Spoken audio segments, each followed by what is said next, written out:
Hello and welcome to Vince Russo's The Brand. I am JP John Paz from the Two Man Power Trip, and today we have the leader of the brand, Mr. Vince Russo, joining us. Vince, how are you doing today? All right, John, what's going on, man?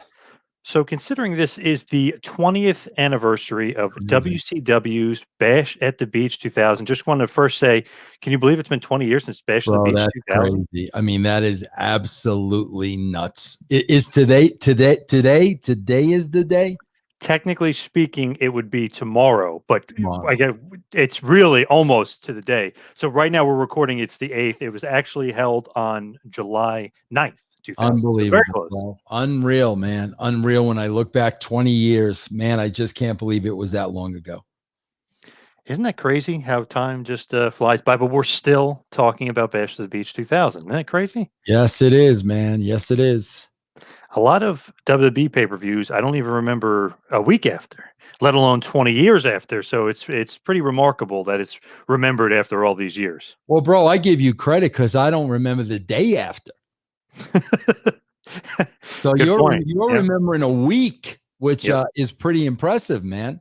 Yeah, it's pretty good. So really, Bash of the Beach 2000, WCW was the seventh and final Bash of the Beach pay-per-view. Obviously, WCW would close in 2001, sell to Vince McMahon and WWE. But with World Championship Wrestling, it was at the Ocean Center in Daytona Beach, Florida. The attendance, 6,572 fans. Like I said, the 20th anniversary of the Bash of the Beach.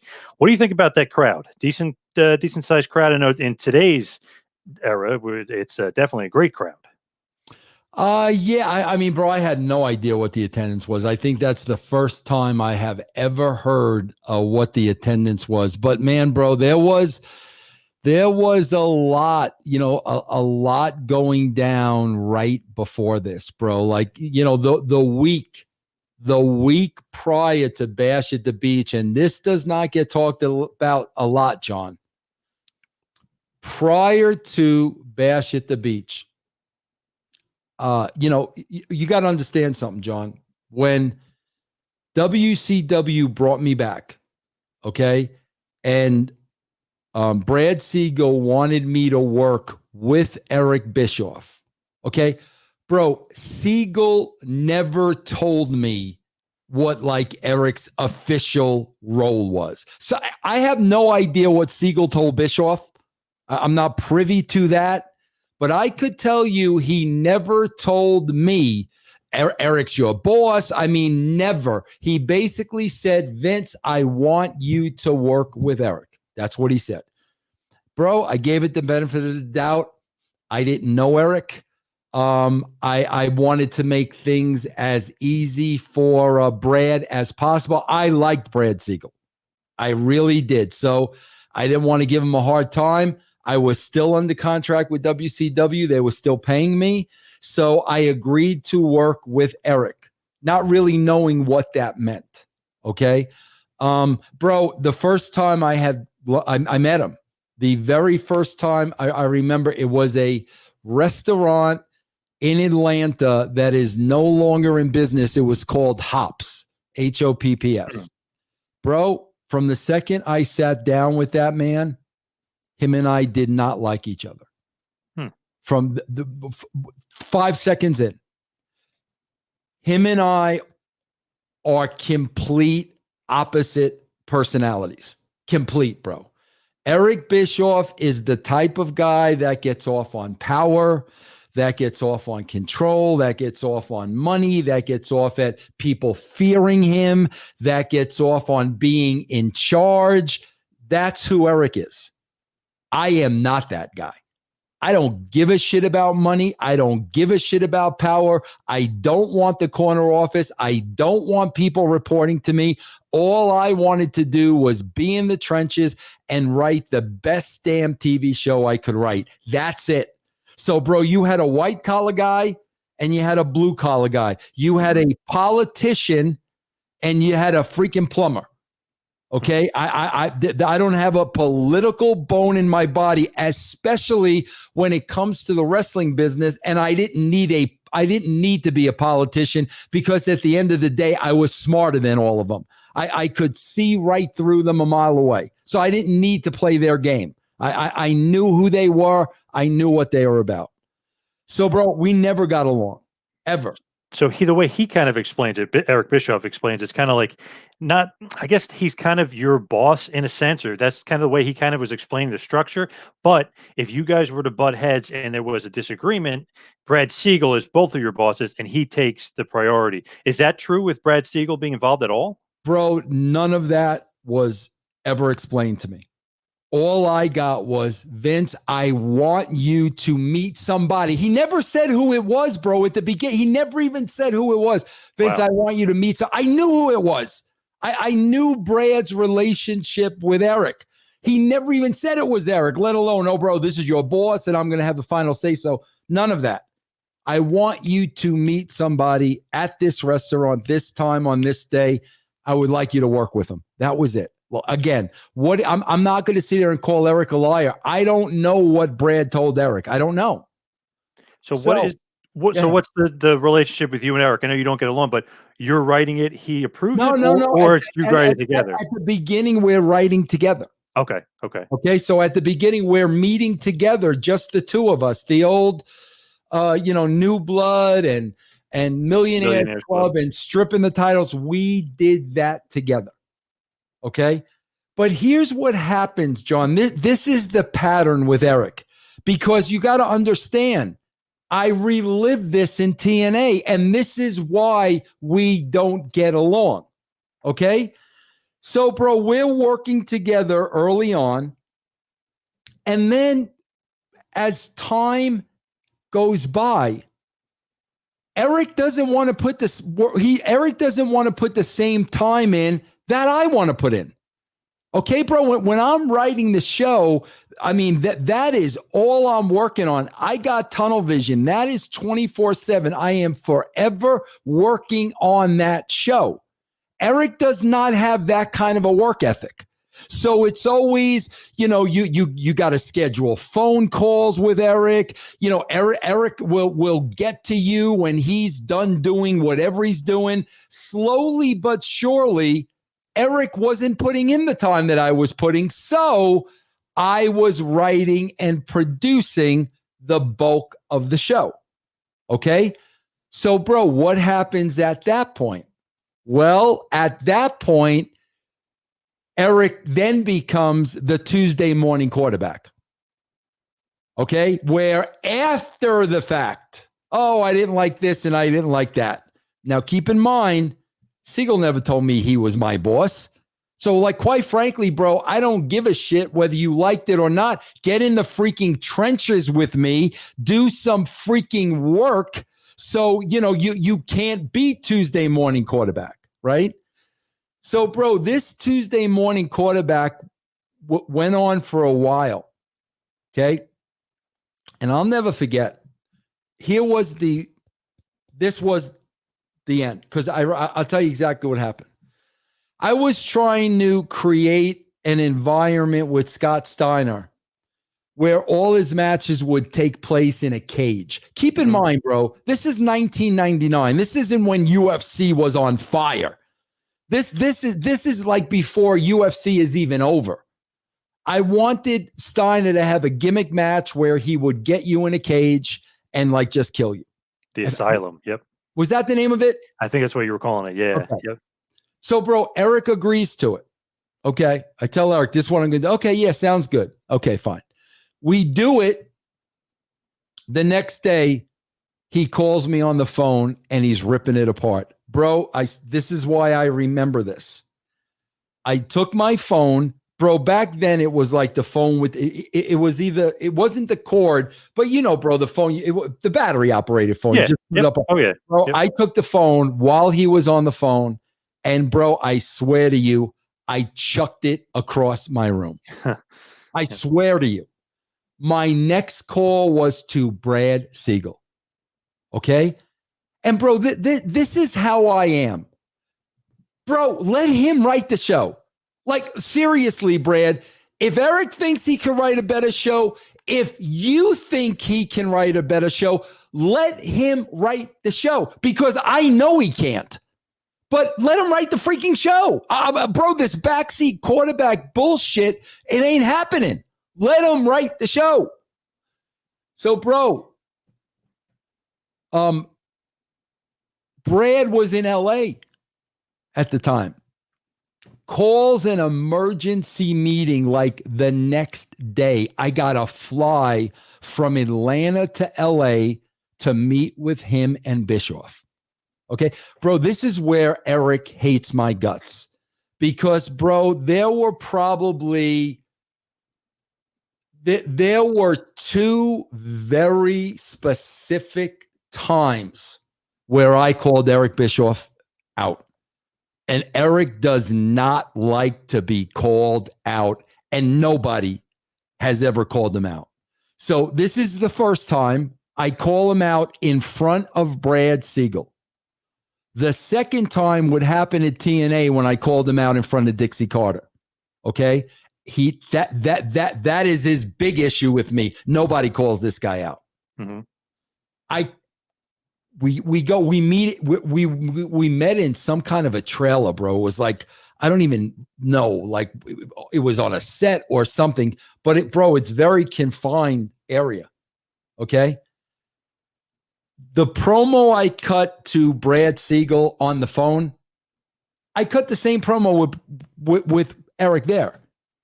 Eric was right there. I said, let him write the freaking show. I'm not dealing with this Tuesday morning quarterback. Let him write the show. Bro, at that time, Brad did not say, no, Vince, he's the boss. At that time, Brad said, no, Vince, we want you to write the show.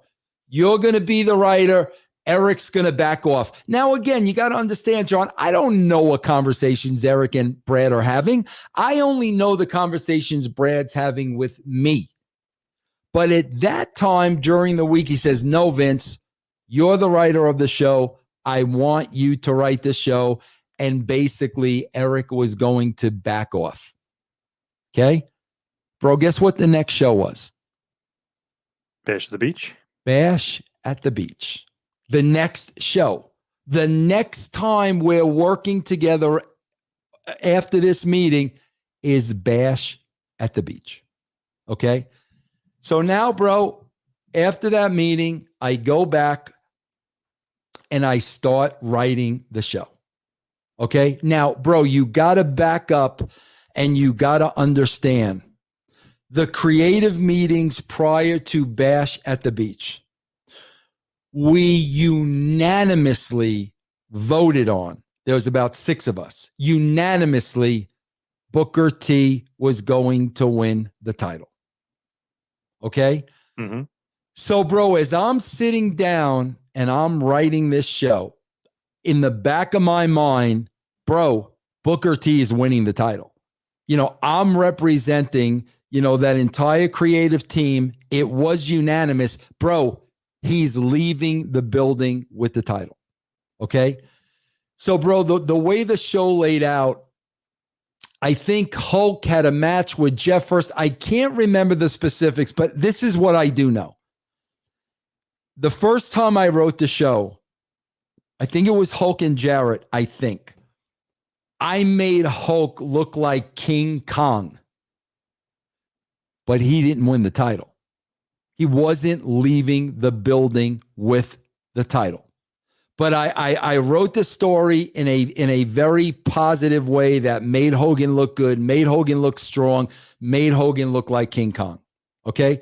Now, at that point, bro, I've got to give my show to John Laurinaitis, and now Laurinaitis has to present it to Hulk. Okay? No problem. So Laurinaitis presents it to Hulk. Laurinaitis comes back to me. It's not working for him, brother. Right. Okay. No problem. I write a second version, bro, where if he was King Kong in version 1, now he's King Kong and Mighty. If King Kong and Mighty Joe Young, like, bro, I had him laying out Jarrett. I had him laying out Steiner. I had him laying out everybody, but not leaving with the belt. Okay? John, here you go. Version number 2. John calls me back. Vince, Hogan says, that's fine. No problem. He'll do what's written. Okay, bro, this is probably, if I had to guess, this is probably Thursday of that week. So now in my mind, okay, bro, we're all set. Hogan's good. Everything's going according to plan. Okay, now, bro, I find out months later when I'm being deposed, okay, in my lawsuit, I'm finding out months later, okay, bro, after WCW, after the offices closed on Friday, after working hours, keep in mind, we got a pay-per-view on Sunday. Hogan's lawyer faxes a letter to WCW informing WCW that Hogan's going to play his creative control card and he's not going to do what we pitched. So, bro, they calculated sending that letter when they knew nobody would be in the office to get it. Literally, that letter, during Saturday, Sunday, is laying on an office floor somewhere. So they purposely sent that letter at a time that they knew nobody would get it. Okay? So, bro, now you got to understand, I show up in Daytona. I don't think there's no issues. No problem. Bro, 2 hours before the show, Bischoff comes up to me. Hogan wants to see you in his trailer. He has a problem with the finish and he's not doing it. Bro, this is the first time I'm hearing it. 2 hours before the show. Okay? So now, bro, keep in mind the position I'm in now. Now I go in the trailer. It's me, Hogan, and Bischoff. I just had the showdown with Bischoff during the week. Mm-hmm. Okay, so bro, just think about the position I'm in. That's why you like these freaking dirt sheet writers, bro. If these dirt sheet writers experienced of a tenth of what I did, they would have went home freaking crying their third day on the job. I'm in this trailer now with 2 guys that I know do not like me. Okay, and I know Booker's leaving this freaking pay-per-view with the belt. I'm not, that's happening, right? So, bro, Eric proceeds to tell me that they've already called Brad Siegel and Brad approved this storyline. So, bro, Hogan starts pitching this storyline and then he got to the point where he wins the title. Bro, as soon as he got to that point, I'm not even listening to another word he says. Now my mind starts going into, bro, he's not winning the title. He's not leaving this building with the title. I've got to pitch him something that would work. Okay, as he's talking, my mind's thinking of something else. And I'll never forget, bro, he handed me on a silver platter. He said something to the effect of, if this shit were real. Okay? So now I turn around and I say, no, Hulk, if this shit were real, this is how it would go down. Let me tell you what would happen if this shit were real. I said, if this shit were real, and I came to this building today, and I found out that you didn't want to do a job tonight, okay? If this shit were real, I would go to Jeff Jarrett. I would tell Jeff Jarrett to lay down and let you cover him for the 1, 2, 3 and get the belt. That's what I would do, bro. That's what that's reality. That's what I would do. You don't want to do the job. I would sit here and say, okay, bro, that's fine. And then I would go tell Jeff, bro, Hogan doesn't want to do the job. So just lay down for him. Just freaking lay down for him, stick it up his ass. you want reality, that's what I would do. Okay? So he's listening, bro. He always knew when Hogan was listening, so he's listening. I said, Hulk, I would tell Jarrett to lay down for you. Okay? At that point, you're the champion.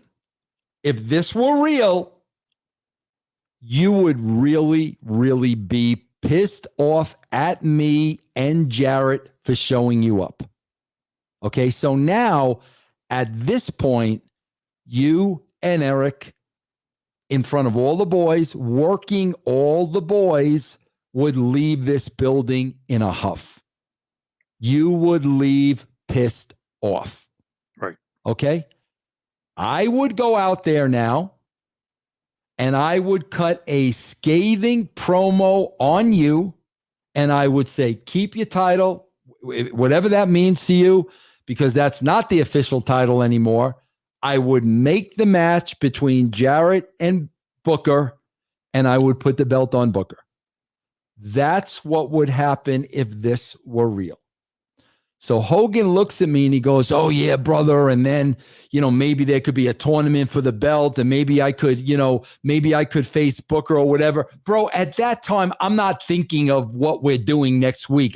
We got a show in a freaking hour. Right. So I said, Hulk, we'll talk about that when this is over.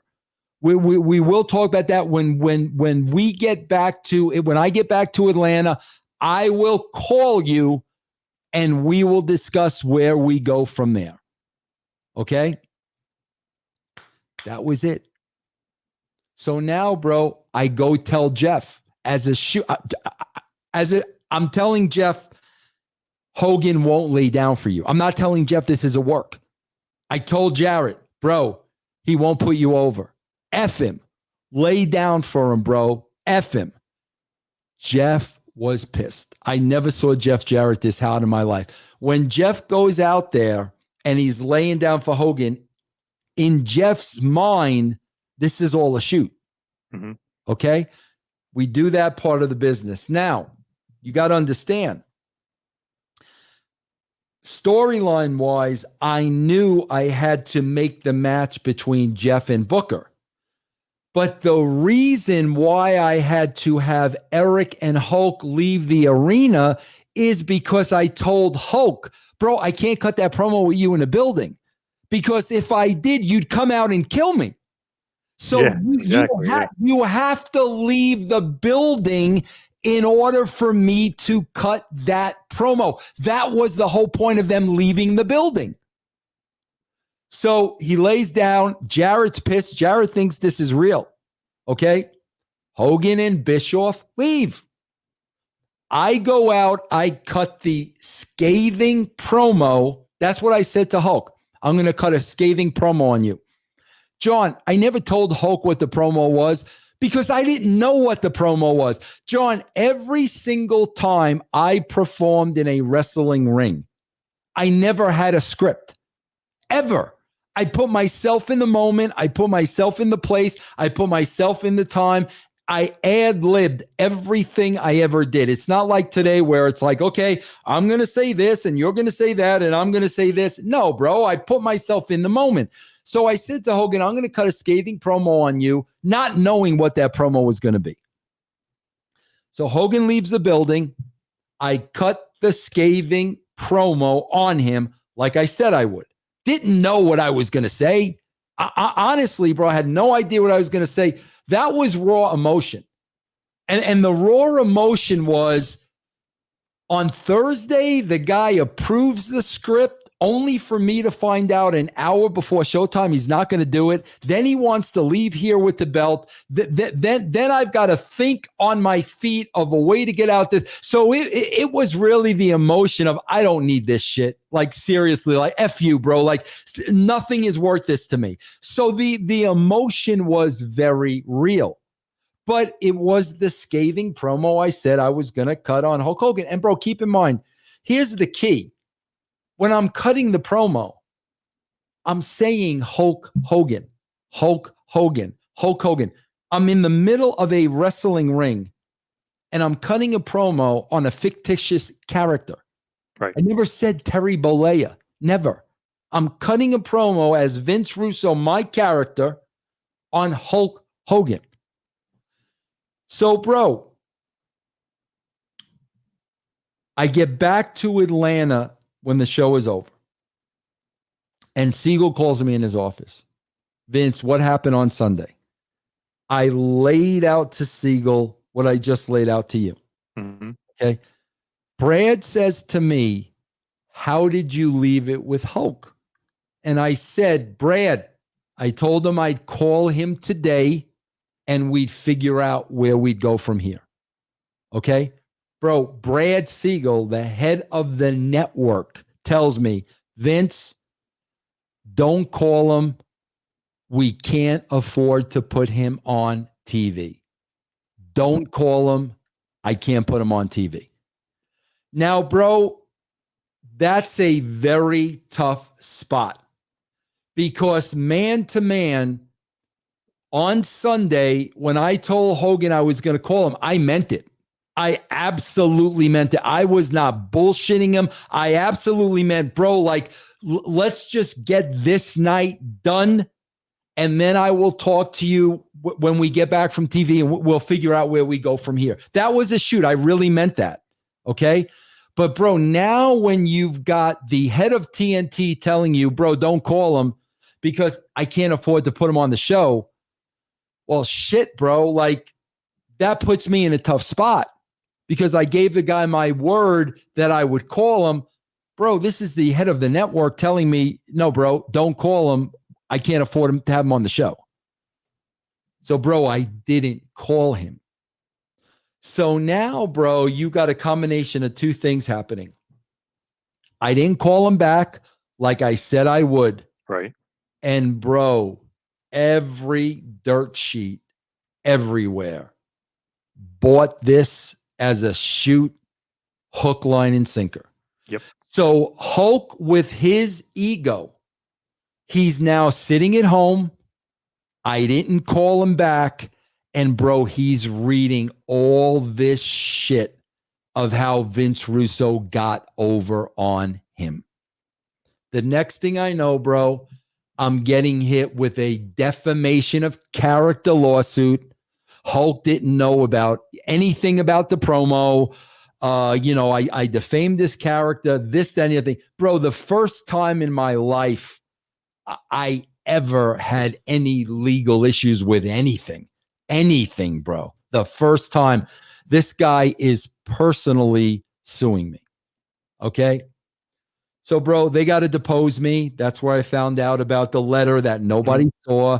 They deposed me the whole 9 yards. It goes to a judge. Okay. So the judge is sitting there and saying, and he basically said, okay, bro, let me get this straight.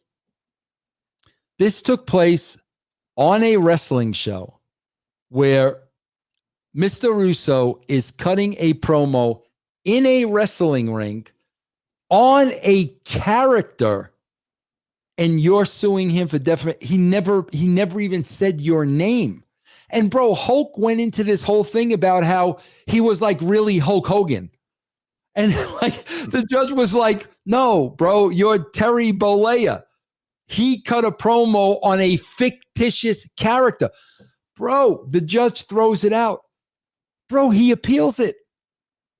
He goes to the next judge, another 6 months, whatever it is. The next judge says the same freaking exact thing. Bro, he said Hulk Hogan. He's in a wrestling ring. It's a television show. He never even used. How does somebody defame your character when he never used your name? So the judge throws it out. Bro, the funny thing is, and I tell people this all the freaking time. Every deposition, everything, bro, it's out there. You can look, bro. I've posted them on my own website. Yeah. Yep. You can read Russo's words. You could read Hogan's words. You could read Bishop's words. Bro, you know how I said earlier on that, bro, I'm 100 times smarter than you. You may think maybe you're the smartest person when it comes to the wrestling bubble, But when it comes to real life, and I grew up in New York, bro, I am always 10 steps ahead of you. Bro, when you read the depositions, Hulk Hogan and Eric Bischoff have two completely different stories. Bro, they couldn't even come up with the same story of what happened on that day. These two were supposed to be on the same side, and they had two completely different stories with what took place that day. Like Hogan pretty much said, the whole thing was a work, but Russo didn't tell me he was going to say this, which was true. That was true. I didn't tell him exactly what I was going to say. I didn't know. But Eric tells a story like they weren't in on any of it.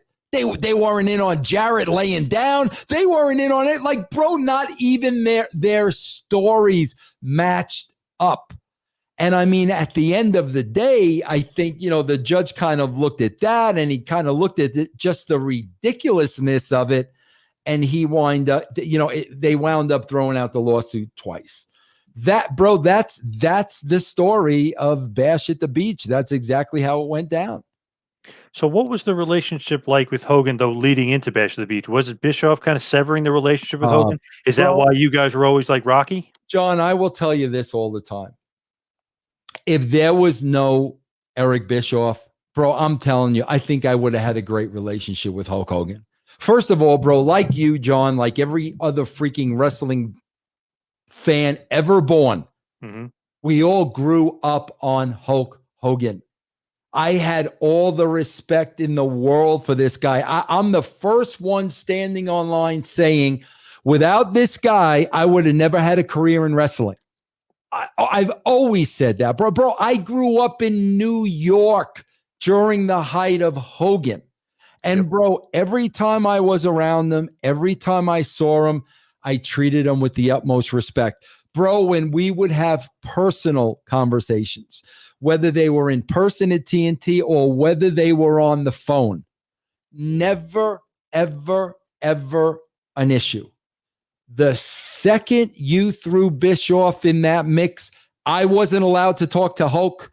I'd have to tell Eric something. Eric would have to go tell Hulk. Then Eric would have to report. Bro, if it were not for Eric, Hogan would have been a joy for me to work with. Because, bro, at the end of the day, if he didn't like something or something didn't work for him because of who he was and his stature, I would have respected that.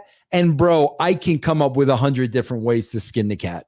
If something didn't work for him, I would stay as close to that story as I could, but I would have no problem in coming up with something that would work for him. And, like I said, bro, I would have had a great relationship with the guy if it wasn't for Bischoff. I know I would have. So at this point, you were saying, you and the creative team, you didn't want Hogan as champion. Booker T was going to get the nod. Why not Hogan? Let me just say that's not how it went down. John, this is exactly how it went down. Okay. I walked into a creative meeting. Okay, bro, they had to be. Let me try to remember who was there. Me, Ed, Terry Taylor, Disco, Jeremy Borash, Bill Banks, Terry Taylor. Yeah, Terry Taylor. There was about 6 or 7 people. Bro, I went into that room, and this is exactly what I said. If you could put the belt on anybody right now, who would it be? That I threw that question out, bro. Right hand to God. Every single person said Booker T. Bro, there wasn't any other suggestion. So when every other person, Booker T, Booker T, Booker T, Booker T, and they all gave an explanation as to why. And I remember, bro, when it came back around to me, I said, then, like, why aren't we putting the belt on Booker T?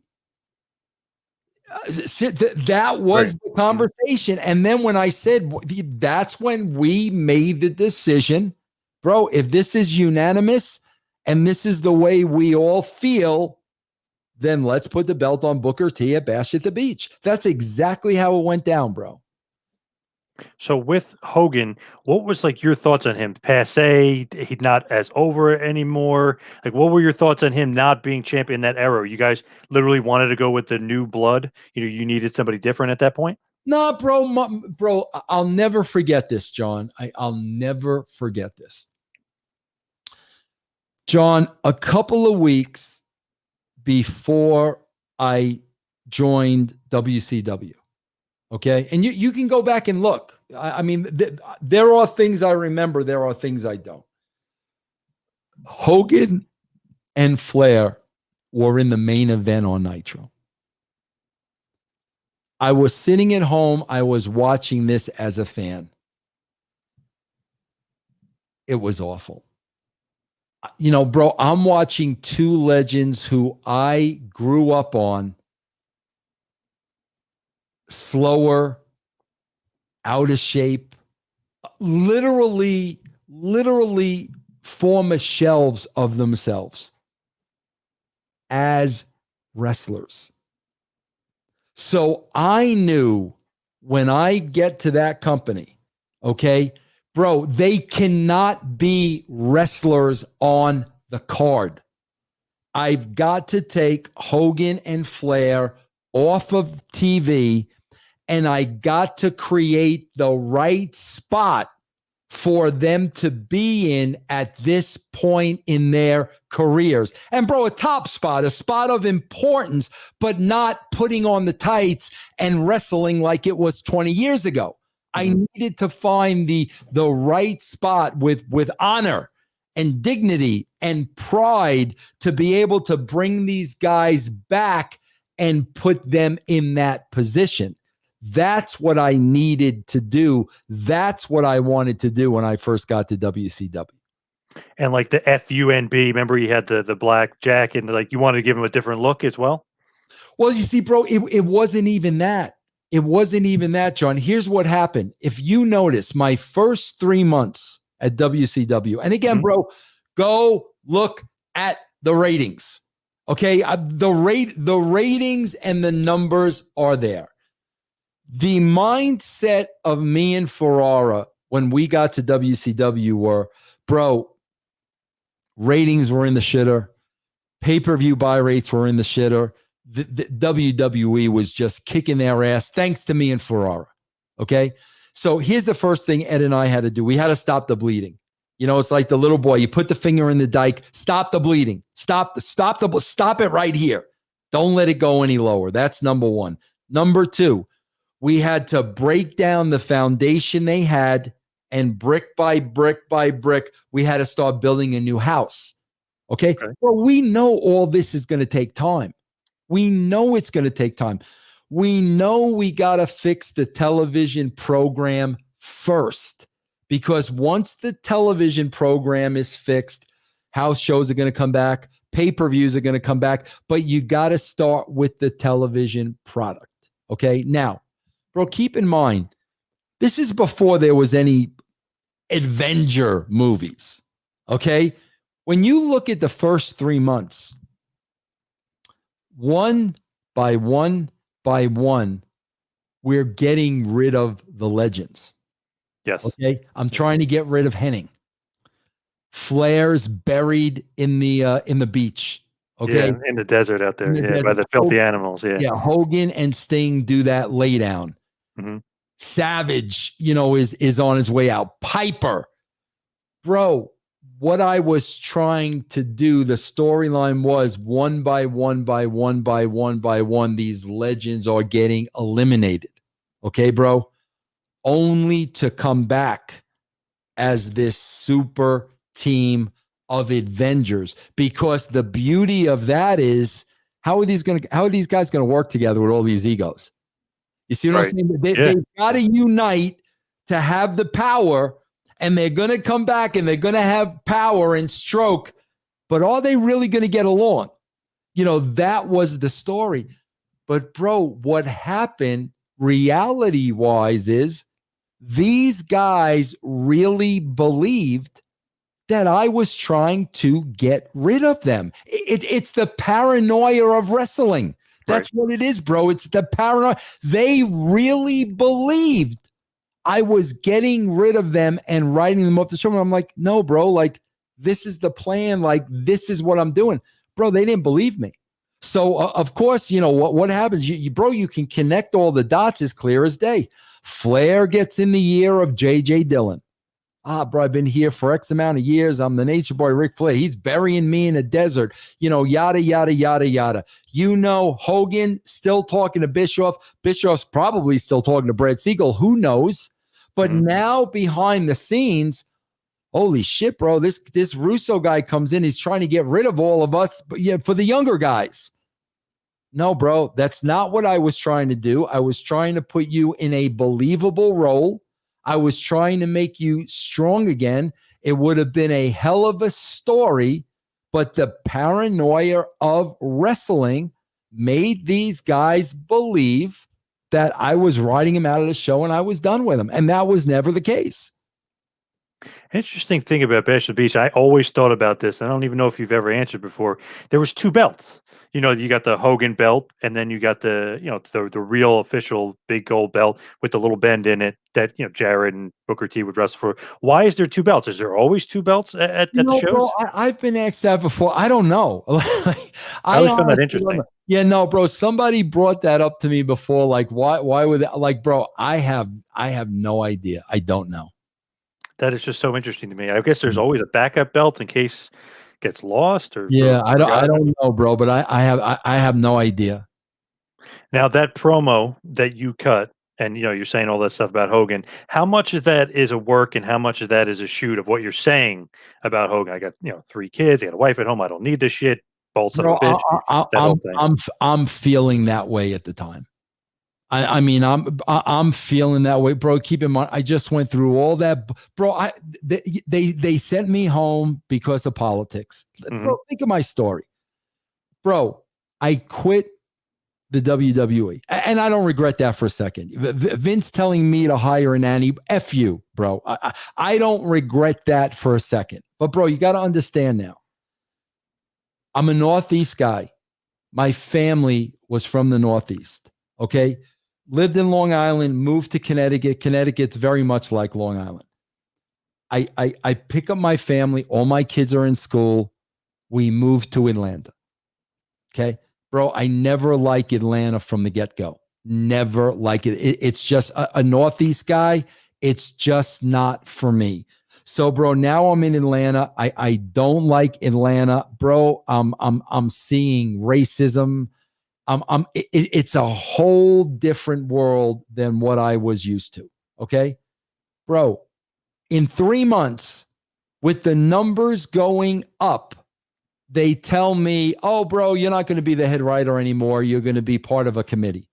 And I'm like, "Well, unfortunately, that's not what my contract says. So I'm going to go home now, and you guys can figure out how to pay me." Okay. So, bro, now keep in mind, I uproot my whole family. We move to a place that none of us like. 3 months, I'm not working. So, bro, I sit home for 3 months. And, bro, I got to tell you, in that 3 months, I swear to God, all I cared about was that check better be in my mailbox. You guys can do whatever the frig you want. Whether you call me back or not, I don't give a shit. That check better be in my mailbox. Okay. So, bro, 3 months, rating goes right back in the shitter where I knew it would be. They call me back. And what do, bro? They saddle me with Eric Bischoff, who from day one, him and I don't like each other. So then that turns into Bischoff being the Monday morning quarterback. That turns into a big blow up between me and Bischoff. That turns into me going at Bash of the Beach, finding out 2 hours before the show, this guy's not going to do what he agreed to do. Bro, can you imagine my mindset? So when I'm saying I don't need this shit, and I've got 3 freaking kids at home that are way more important than this bullshit, I 100% mean that. From the bottom of my heart, that is Vince Russo talking. And like I said, bro, you look at these dirt sheet writers who criticize me and think it's so easy. bro, if there were any one of those guys that would have went through what I went through in that period of time, bro, they would have ran under the covers, pulled the covers over their heads, and cried for the next freaking decade because they would have never ever been able to handle it. So by the time I got to that promo, yes, that is how I felt. So the end game, like after this promo, and you said you kind of thinking, Hogan goes home. What's kind of like the end game for Hogan though? Like, is he coming back? I mean, what's going to happen? I know you have that conversation, but what's your kind of thought process on Bro, what you're going to do with there him? is no thought process. That's up to Brad Siegel at that point. I mean, Brad Siegel is telling me, bro, keep in mind, I don't know what Hogan's making. I don't know what the contract reads. I know nothing about that. All I know is the head of the network is saying, don't call him. I can't afford to put him on TV. So nothing. I mean, the next thing has to come from Brad Siegel. But I'm assuming, bro, if they can't afford to put him on TV now, they're going to be able to afford him a month from now. So like at that point, I'm not even thinking about Hogan until Brad Siegel says, okay, Vince, you can use him again. So, as just creatively thinking, though, if he's the champ and you have Booker T as the champ, are you maybe thinking a little bit down the road, Hogan No, bro, champion match, or not even thinking of that never far? even got to that point. Okay. It never when Brad is telling me we can't pay him, Hogan's off my radar. Hogan's off my radar until Brad is telling me something differently. So I'm not even thinking about that stuff, bro. Now, if he didn't tell me that and I would have been able to make that call, bro, yes, I would have spoke to Hulk and I would have, figured out the best way for this to work for him and the company. Because bro, I still knew I had to develop the younger talent for the good of the future of the company because nobody in the middle was over. And these top guys were getting older and older and older. So at some point, bro, you have to start developing the middle card for the well-being of the entire company. But, like I said, bro, I would have had those conversations with Hulk and we would have came to some kind of an agreement that would have kept him happy. And I would have also been able to, justfully serve the company because that was my job. There's always a rumor out there, and there's a few of them that always change, it's like dirt sheet kind of stuff. But I think even Bischoff maybe gave some justification to some of it. But basically saying Hogan would come back, Halloween Havoc, and Goldberg would be champion versus champion, or something, or Booker T Hogan. That's always been a rumor that's been out there. That's not even true. Never even thought of. Not from me. I mean, maybe that was something in Eric's head, and maybe that was something him and Bischoff talked about, but never as far as I was concerned. When I got those orders from Brad Siegel, there was no Hulk Hogan until he came back to me and said, okay, bro, we've lessened our payroll X amount of dollars. You can write Hogan back in. So at that point, I had no plans for Hogan till Siegel told me differently. Would have been kind of something creatively interesting. You got technically two world champions, and Hogan come back, right? I mean, you would have been open to that, him coming back and first champion. Bro, if it was good TV and it was different, I would have been 100% open to it. So if I could, I just want to run down the card just to go over the other match as well. I mean, obviously the big story is you and Hogan and that whole thing, but Lieutenant Loco, first match, the Cruiserweight champion defeats Juventud Guerrera, retains the WCW Cruiserweight Championship. What did you think of Chavo as Lieutenant Loco? Is that kind of an okay gimmick, or do you think of the Misfits in action? Maybe he could have just been Chavo. What are your kind of whole thoughts on that? I think the Misfits in action could have evolved a lot more. I didn't have the time I needed. I mean, if I would have had the time I needed to see that through and develop each and every character, it would have come much further along than it did. I just didn't have the time I needed in order to do that. What'd you think about Hoovy at this point? I love Hoovy. I mean, bro, I put Hoovy on color. I mean, Hoovy was so charismatic. I love the guy. I mean, I still love Hoovy to this day. So he's so funny. The Juice. The best. He's the best, bro. So hardcore title matches next. Big Vito, your buddy Big Vito, defeats Norman Smiley and Ralphus to retain the title. What's kind of the thought process there? Just a jokey, fun match. Norman Smiley, obviously awesome in that gimmick, and Big Vito, obviously great as well. Yeah, just so Norman was so freaking entertaining, bro. Like he just got it, man. And God, I mean, stuff like that. People like him were just so much fun to work with. You know what I mean, bro? They never had a problem. They never had an issue. If they wanted to talk creative to you, it was done in a very respectful way.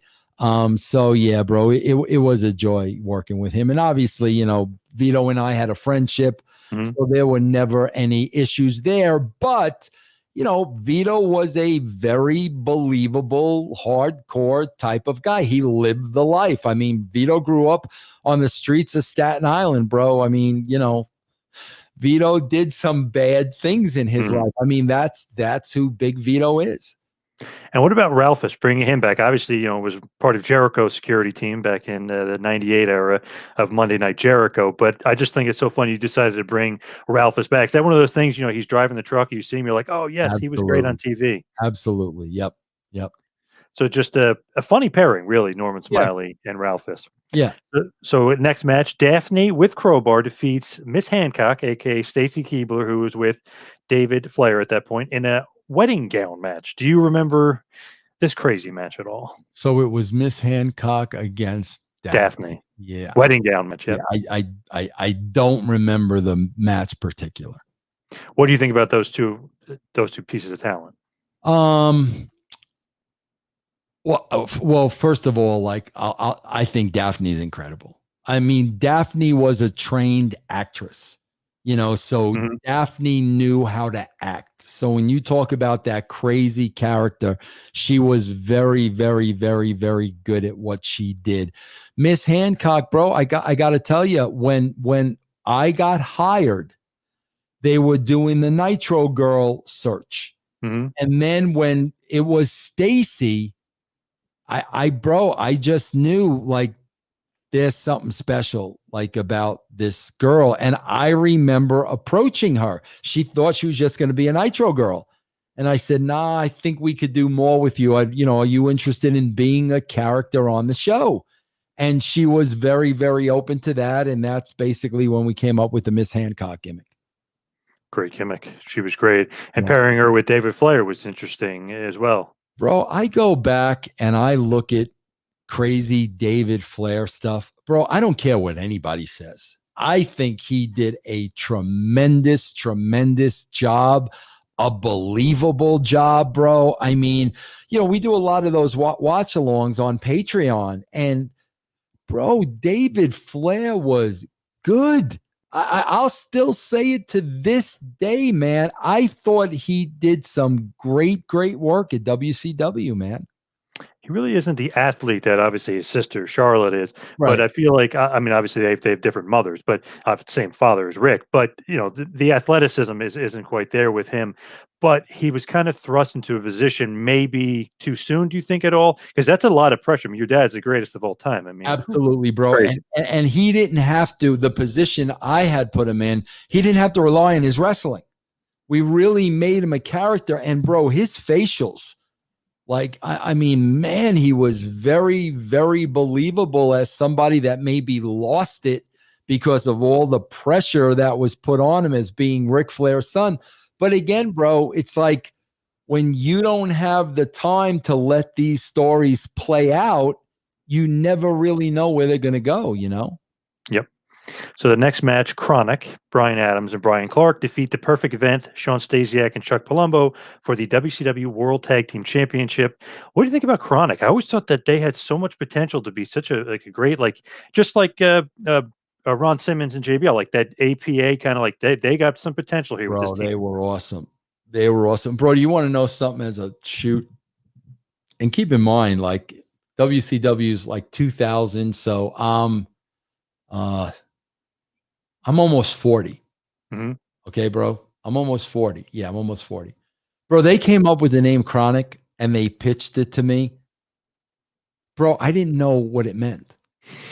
So I said, yeah, it's a great, bro. I had no idea. I'm 40 years old. I had no idea what, not that I would have said no. Right. I still would have said that's fine. Bro, those guys were so freaking impressive. And not only that, who was it? Palumbo and Stasiak. Perfect event. oh my God, bro. Bro, I'll never forget. I think it was my first run at WCW. Maybe it was the second one. I don't remember. They had me go down to the power plant to look at these guys. Mm-hmm. And I was like, bro, like for what I need them for on TV, they're already like, they look like television stars. They look like wrestlers. They look like they belong. I mean, bro, Jindrak, O'Hare, Yes. I mean, bro, all of those guys, I mean, just looked the part. And bro, keep in mind, I was not the 30-minute wrestling guy, match guy. I mean, that's not who I was. I needed somebody that looked good, somebody that was unique, somebody that had a personality, somebody that we could tell stories with. And bro, Jindrak, O'Hare, Sanders, Mike Sanders. Yeah. Reno. Mm-hmm. I mean, just all of those guys, bro. So I mean, they to me, they did an absolutely phenomenal job at that power plant. But to me, these guys look like stars. Yeah, they're all very impressive. Obviously, a little green, but I mean, impressive, massive, huge guys. Yeah. Great look. And a guy like Sanders, Great talker. Yeah, of course. Yeah, bro. He didn't have their size. And you would look at a guy like Sanders and say, yeah, I could probably kick his ass, but my God, what a talker. And all he had to do was hide behind these guys and say whatever he wanted to say. So, he had a gift. Yep. I used to love when he used to say SOL, and you know what that means. You do that stupid laugh, like ha ha ha. I mean, he was just so quick witted, so good. Oh, good, man. So good. Next match was Chris Kanyon, great legend, defeats Booker T via the Jeff Jarrett chair shot, which obviously sets up Jarrett and Booker, but also kind of sets up Kanyon as a main eventer going forward and puts him in that spot where he's going to feud with DDP, obviously, as he kind of climbs the ladder. What are your thoughts on Chris Kanyon, an underrated legend? Bro, you know what's really weird?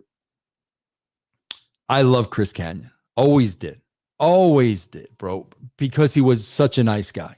And he was great. And he was very, very, very talented. Bro, I swear, when we started getting to the Page Kanyon angle, bro, they were very close, best friends. Mm-hmm. Bro, in my mind, like I was really thinking, okay, we're here now. We're going to make Kanyon, because I thought Page would have no problem in putting his buddy over.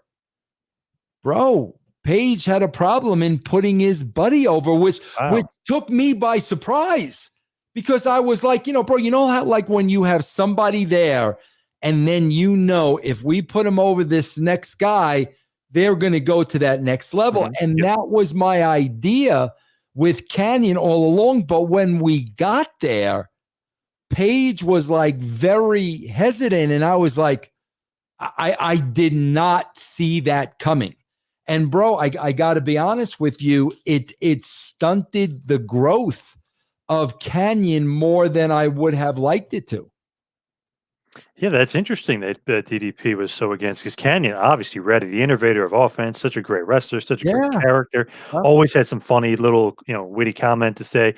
He was great. And obviously in the ring, I mean, you can't get better than him in the ring. He was unbelievable.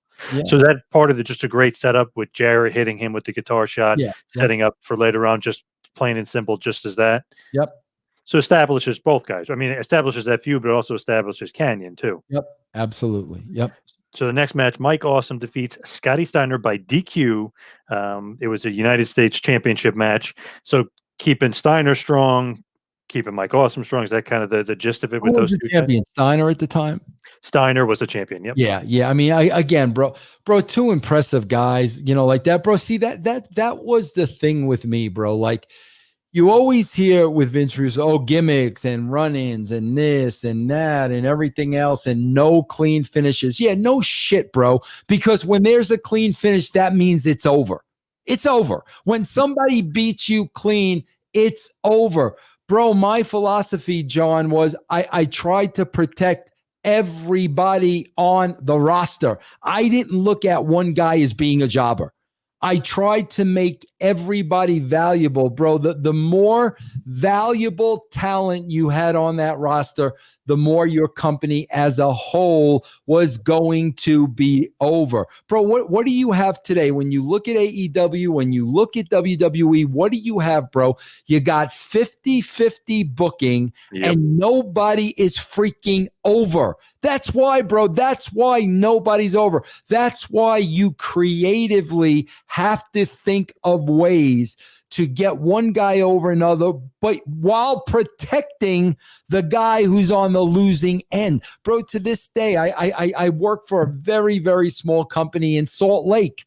Bro, I'm doing the same thing with their guys. There are no job, bro. Nobody's going to wrestling school to be a jobber. Nobody, bro. So I'm always looking to protect everybody on the roster.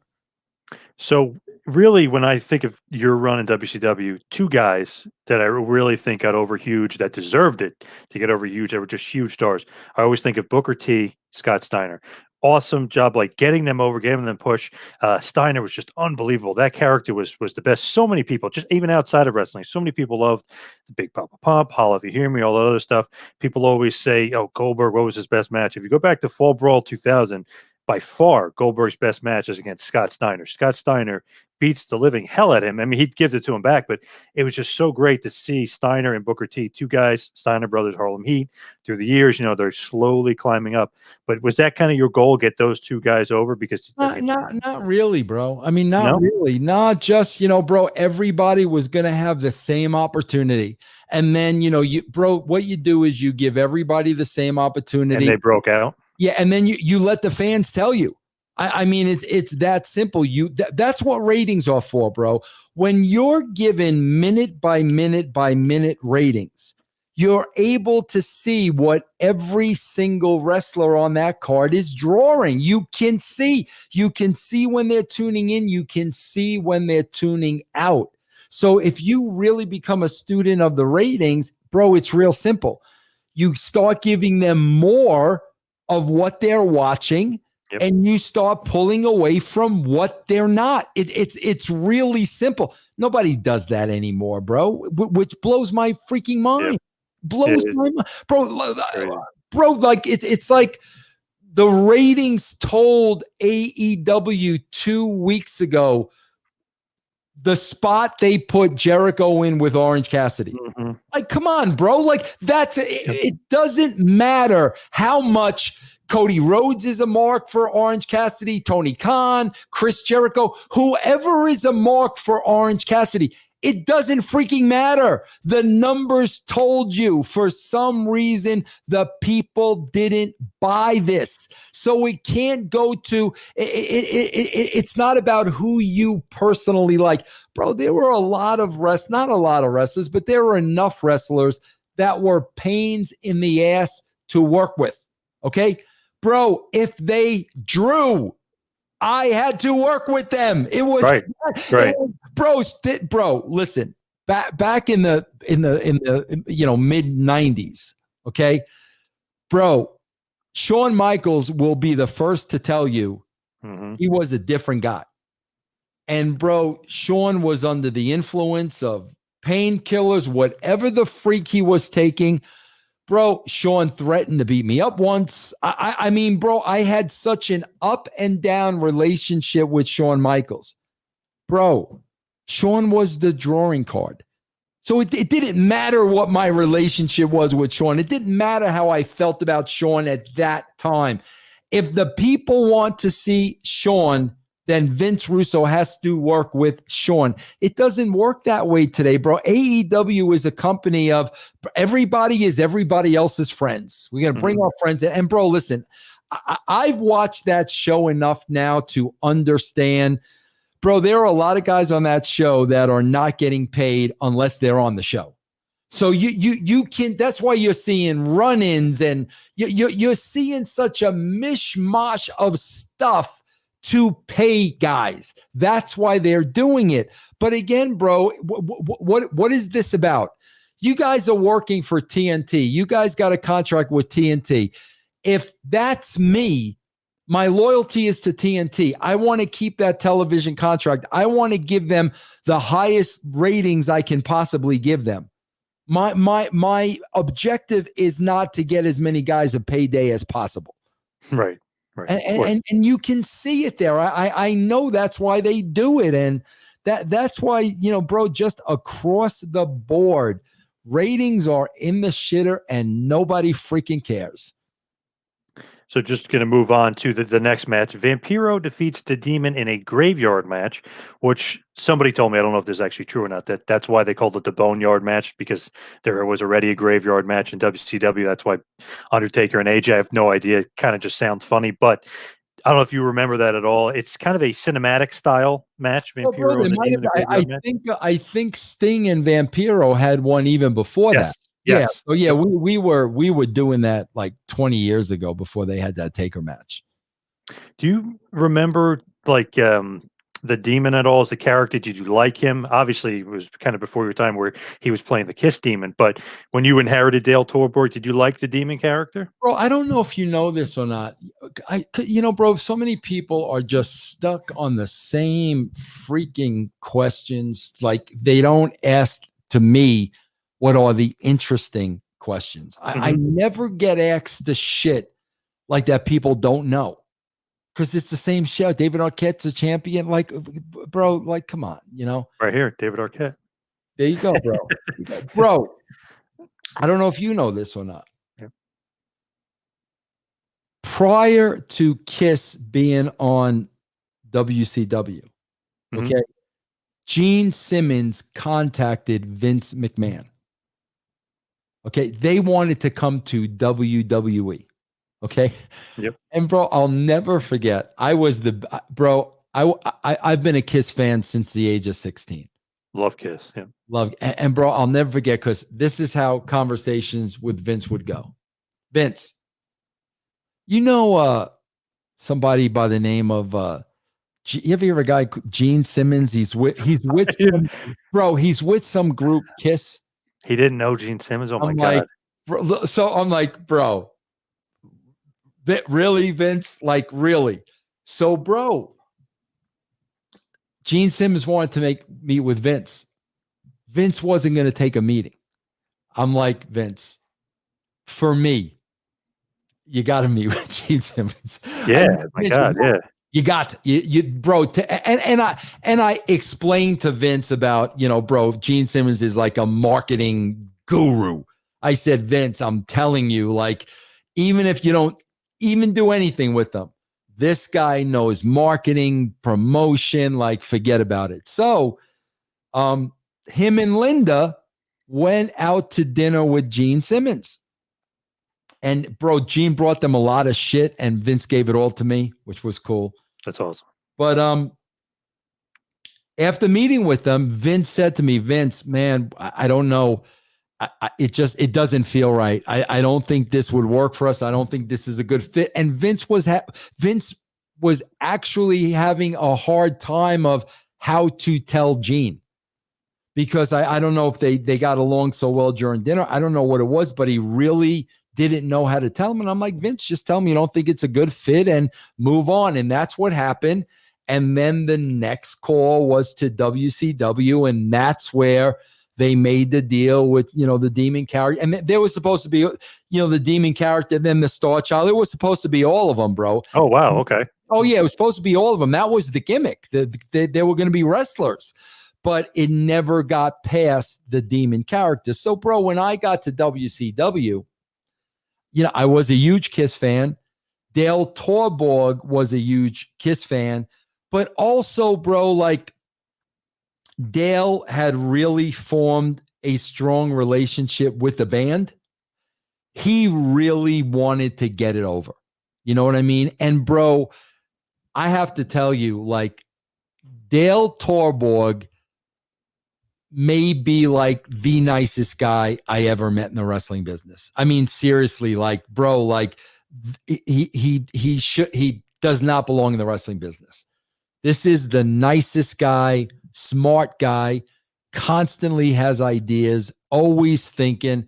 He really wanted to get it over. He never felt it was done the right way from the get-go.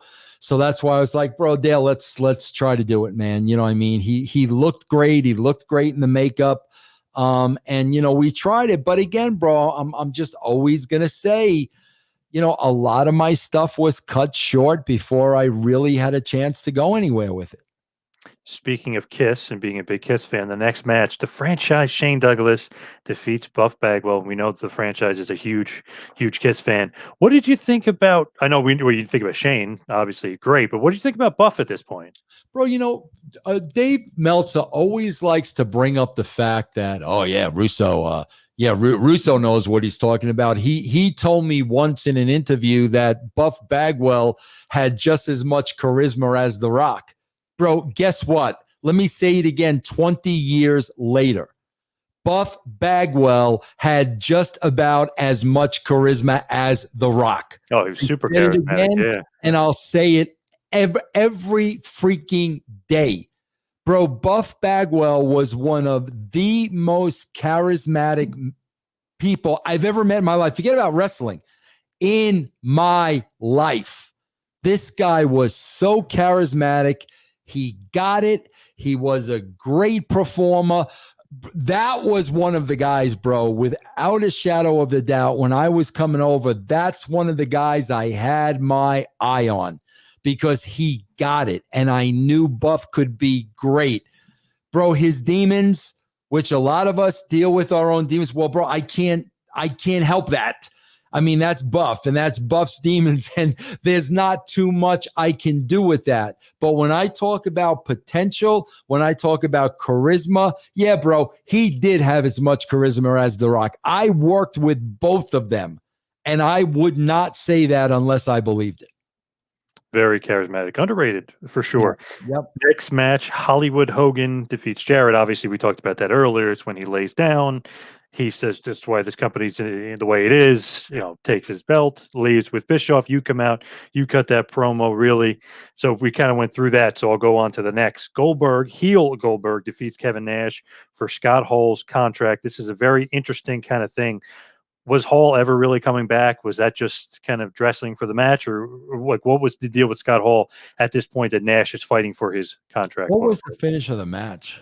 Goldberg defeats Nash. I believe Steiner helps him win. I think so. A heel Steiner turns on Nash. Goldberg, I think, obviously Goldberg wins, but heel Goldberg gets the win over Nash in a nefarious finish, basically. God, John, I wish I could tell you I remember. Like I don't remember. I remember the contract. I remember doing that vaguely, but man, I don't remember what Scott Hall's status was at that point. I mean, he doesn't come back. I know that. Yeah, there were guys, bro, that were having personal issues beyond wrestling. I mean, it really had nothing to do with wrestling. Bro, you always have to deal with that. That's part of the business, bro. You're always going to have those handful of guys, like I said, at the WWE, dealing with Shawn for those years. Bro, I was there when Jake came in as an agent, and there were the issues with Jake. And then, of course, later on at TNA with Jeff Hardy.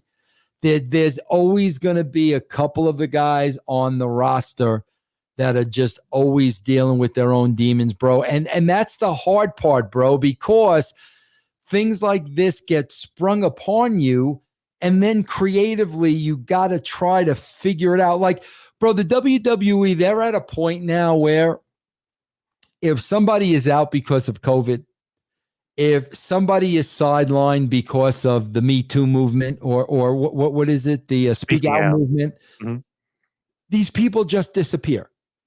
There's no explanation in story or anything. I didn't work that way. If I was dealt, if all of a sudden, an Austin Theory isn't on the show because there are allegations against him, I'm not just going to go on the next week like Austin Theory was never here. I'm going to try to make sense out of the situation so the people at home know they're not going to know the truth. If the company doesn't want the truth out, but there's going to be a reason why Austin Theory is no longer in that stable. They do that time after time. Guys are there one week, not there the next. There one week, not there the next. No explanation. Not even. They don't even attempt to put a story in place, and that just drives me nuts, man. So basically, that's kind of the way to get a haul off is That's really do kind it of the on way to TV. cover him. If we got to put a period at the end of that sentence, that's kind of how to do that. Turning Goldberg heel, mistake, regret in retrospect, or Yeah, he bro. didn't like it either. Listen, here's the bottom line. He let us know from day one he didn't like it. Okay, bro. Bro, when a talent doesn't like something and you ask them to go out and do it anyway, it's never going to work. If their heart isn't in it, it never is going to work. So, True. bro, if I could do it all over again, I probably would have never tried it because from the beginning, Goldberg was honest. He didn't like it. He didn't want to do it. I was in a position, bro, where before I started working with Goldberg, bro, what do you do with a baby face that goes 150-0? Like, how do you possibly top that? Like, by the time I got there, Goldberg did all that. So I'm like, okay, well, what can you possibly do to top that? Well, we could turn him heel and then bring him back as a baby face, but he never wanted to do that, and we should have never asked him to do it. So then the main event of the evening, Booker T defeats Jeff Jarrett for the WCW World Heavyweight Championship. Booker, according to the creative team, was the right guy at the right time. You agree? Booker, right guy at the right time? Oh, no doubt. No doubt. Bro, that was my proudest moment in wrestling. Period. And Really? Wow. proudest bro, I don't care about ratings. I don't care about numbers. That was my proudest moment in the business. Bro, like all the shit I went through in wrestling, all the bullshit and all the scumbags I had to work with, mostly on a management level, not the boys. That one moment made up for all that shit because that was a guy who was kept down for years and years and years, was never going to speak up, was the nicest guy in the locker room, would do whatever you asked him to do. People took advantage of him, people walked over him, and for him to finally get his day was far and away my greatest achievement. So somehow, so underrated. Could have a good match with anybody. You want him to cut a serious promo, he's awesome. Want him to cut a funny promo, he could do it right. I mean, he's just one of those five-tool players. If we talk about baseball, five-tool players. Booker T is a five-tool player. Without a doubt, bro. Without a shadow of a doubt. It is great. All these years later, he's one of the first. I think was he the first or the second two-time WWE Hall of Famer too. I think Flair might have been first, but that's pretty cool too. It's like, wow, look at this. Now he's finally kind of getting the deserved respect he deserves. Yep, absolutely. Yeah, I mean, that was a great day, man. It was hell to go through, but to end that night the way it was supposed to end and all I had to go through, I'm very, very, very proud of that achievement because I could have folded like a tent, but it wouldn't have been the right thing. It would not have been the right thing to do. So after this show is over, you don't think any issues with Hogan? Everything is fine. You're riding high after the Booker T win. Oh no, I'm not riding high. I'm relieved Mhm. and I'm happy that it ended the way it was supposed to end. But I mean, I knew the nightmare was going to continue, and it did. So just looking back, and we ran through the whole card. We talked about the whole Hogan, Bischoff, Russo, Jarrett, all that, the Booker T winning the title thing. Like, what's like your conclusion? What's your thought on the show itself, Bash of the Beach 2000? Thumbs up, thumbs down. Too much drama going on. Like, what are kind of your just overall thoughts on it? Bro, the conditions that I was put under 2 hours before the show, two thumbs way up, bro, because somebody had to take control. Somebody had to make it. Hey, bro, listen, here's the bottom line. For the only time in my life, I'm going to be 60. Did I ever experience depositions, being sued? Okay. And for one reason and for one reason only, to do the right thing. Putting the belt on Booker that night was doing the right thing. Bro, at the end of the day, I got sued over it. At the end of the day, I got dragged through a process that took years of my life simply because I did the right thing. And you know what, bro? 20 years later, I would have never folded tent. I would have never given in because it was very, very important at that time to do the right thing. Are you still shocked? And we said at the beginning, you're still shocked 20 years later. We're still talking about Bash to the Beach 2000. You know what, bro? Considering what we're watching today, no, because what else is there to talk about? Like I'm reading online today, like, and I'm cracking up because I'm reading about Tony Khan, and there's going to be an announcement that's going to send shockwaves. Like, really, Tony? Like real, like shockwaves, like it's Dixie Carter all over again, bro. I every time he says something or I see a press conference, I literally feel like I'm looking at the male version of Dixie Carter. Like, bro, we should have learned from that. We shouldn't repeat that. We should learn from that. But it's like, okay, bro, what shockwave are you gonna drop tonight that I'm going to be remembering 20 years from today? We'll see. Right. You know? Right. That's kind of the way it is. And I think that's just a perfect kind of way to end it, really, because Bash to the Beach, 20 years later, still talking about that, which is crazy. But please, let's get out all your plugs. Obviously, RussoBrand.com, the Realm Network, but please, let's get Yeah, out all guys, the plugs. I have two platforms for podcasting, bro, and I have a lot of great hosts do their own shows, man. Russo'sBrand.com and also patreon.com/RussoTWC. Guys from, Shane Douglas to Francine to Just Incredible. I mean, you talk about Harlem Heat. Stevie Ray does a show and he's absolutely tremendous. And then we got Stevie Richards and we got Ben Hameen and we got Disco Inferno. We have people, bro, that have been there and done that. When you listen to our podcast, these are people that know what they're talking about, and you get many, many different. Taylor Hendricks, who still wrestles today, you get many, many different points of view. And that's what we try to bring you, bro. Listen, I don't care. I don't want people to agree with me. I don't want people to stop watching wrestling because I personally think wrestling sucks. You guys have a mind of your own out there, whether you agree or disagree. The only thing I ask is that you're respectful.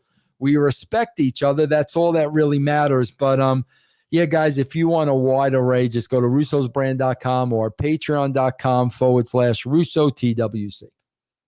Right. And for me, you can follow me at Two Man Power Trip. Check out our website, tmptempire.com. We got so many shows going on. Obviously, on the Russo's brand, we do the Triple Threat Triple Threat podcast, easy for me to say, with the franchise Shane Douglas. We also have Dirty Dutch Mantel's University of Dutch over on MLW. Rick Bassman, who you probably know very well, has the Talking Tough podcast over on Podcast One. Who else do we have out there? How could I forget Dr. Tom, Taking You to School with Dr. Tom Pritchard as well. So we got a lot going on, and we got more coming out as well, more down the pike. So we got some great stuff going on as well. So basically, just want to end this and say, wow, 20 years later, still talking about Bash at the Beach 2000. What a great, great show that was, kind of looking back just for the memories. I mean, just so memorable. And I just, like you said, I just love Booker T being the world champion. So if you want to end it, any final thoughts, you can have the final word.